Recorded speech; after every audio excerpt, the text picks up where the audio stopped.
नमस्कार दोस्तों, स्वागत है आप सभी का मेरे YouTube चैनल स्टेनो गुरु शिवा में। दोस्तों शुरू करते हैं आज की डिक्टेशन। लीगल डिक्टेशन संख्या 6, गति 80 शब्द प्रति मिनट। स्टार्ट।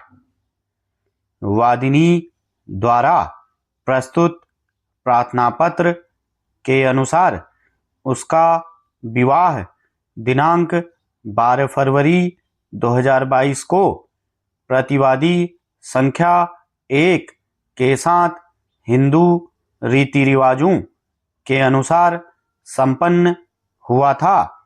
विवाह के समय वादिनी के माता पिता द्वारा अपनी सामर्थ्य के अनुसार पर्याप्त उपहार, आभूषण, घरेलू सामान एवं अन्य आवश्यक वस्तुएं प्रदान की गई थीं।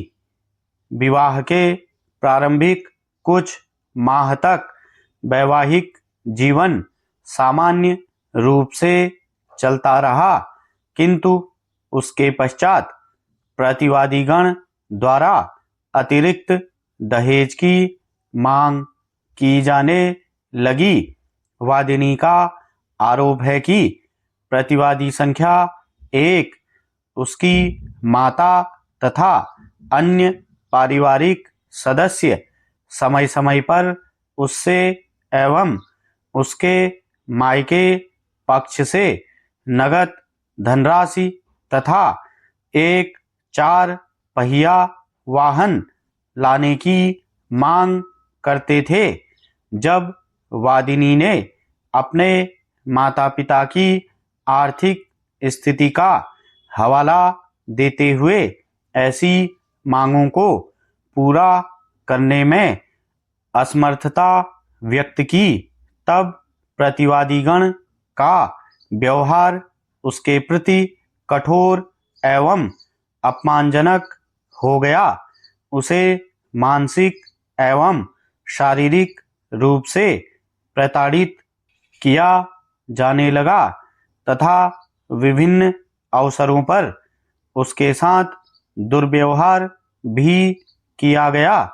वादिनी ने अपने आवेदन में यह भी उल्लेख किया है कि प्रतिवादीगण द्वारा उसे कई बार घर से निकालने की धमकी दी गई, उसके साथ मारपीट की गई तथा भोजन एवं अन्य आवश्यक सुविधाओं से भी वंचित रखा गया। स्थिति अत्यधिक गंभीर होने पर उसने अपने माता पिता को घटना की जानकारी दी। इसके पश्चात दोनों परिवारों के बीच समझौते का प्रयास किया गया, किंतु प्रतिवादीगण अपनी अतिरिक्त दहेज की मांग पर अड़े रहे।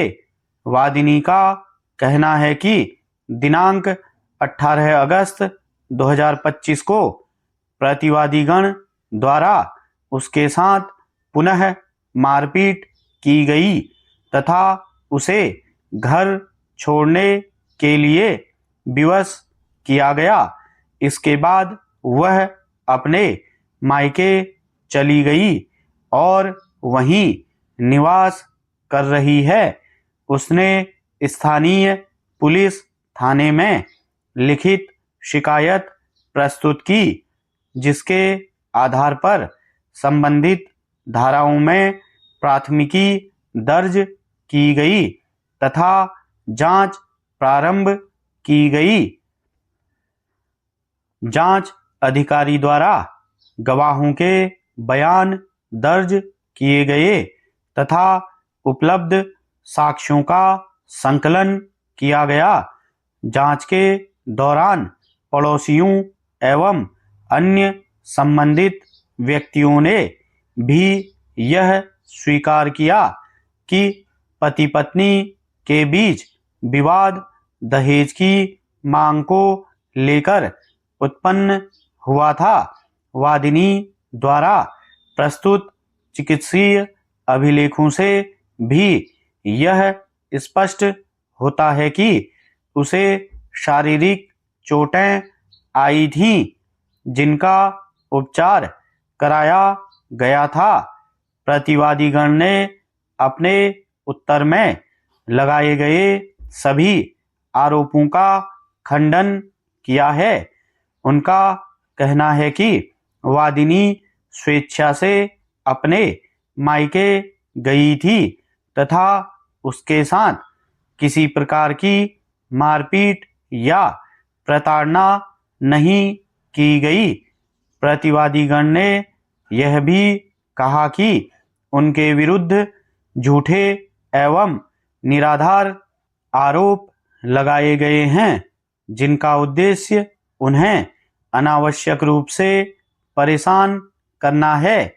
वादिनी के अधिवक्ता ने न्यायालय के समक्ष तर्क प्रस्तुत किया कि उपलब्ध साक्ष्य, गवाहों के बयान, चिकित्सीय दस्तावेज तथा अन्य अभिलेख प्रतिवादीगण के विरुद्ध प्रथम दृष्टया मामला स्थापित करते हैं।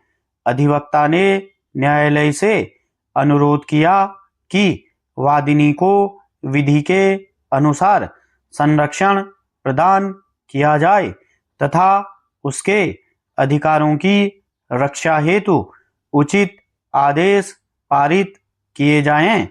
न्यायालय द्वारा दोनों पक्षों की दलीलें सुनने तथा अभिलेखों का अवलोकन करने के उपरांत यह पाया गया कि मामले की विस्तृत सुनवाई एवं साक्ष्यों के परीक्षण की आवश्यकता है। अतः न्यायालय ने संबंधित पक्षकारों को अपने अपने साक्ष्य प्रस्तुत करने का अवसर प्रदान किया तथा मामले की अगली सुनवाई हेतु तिथि नियत की। न्यायालय ने यह भी निर्देशित किया कि सुनवाई पूर्ण होने तक किसी भी पक्ष द्वारा ऐसा कोई कार्य न किया जाए जिससे न्यायिक प्रक्रिया प्रभावित हो। साथ ही यह स्पष्ट किया गया कि अंतिम निर्णय उपलब्ध साक्ष्यों, गवाहों के बयानों तथा विधिक प्रावधानों के आधार पर पारित किया जाएगा। स्टॉप।